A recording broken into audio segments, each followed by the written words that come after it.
आज उद्धव ठाकरेंची पोल उघडली. मला असं वाटतं आमचे जुने मित्र उद्धव ठाकरेजी हे थोडे भ्रमिष्ट झाले आहेत. आज ते असं म्हणाले की देवेंद्र फडणवीसांनी मला सांगितलं होतं की आदित्य ठाकरेला मी मुख्यमंत्री करेन आणि मी दिल्लीमध्ये जाईन. त्यांना वेळ लागला असेल, मला तर लागलेलं नाही ना, मला तर लागलेलं.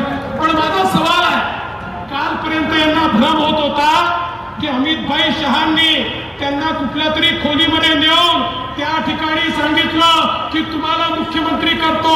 हा कालपर्यंतचा भ्रम होता. आता आज त्यांचा भ्रम बदलला.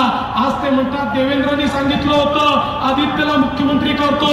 उद्धवजी पहिले हे ठरवा, अमितभाईंनी सांगितलं की देवेंद्रनी सांगितलं? अमितभाईंनी सांगितलं तुम्हाला मुख्यमंत्री करतो की देवेंद्रनी सांगितलं आदित्यला मुख्यमंत्री करतो?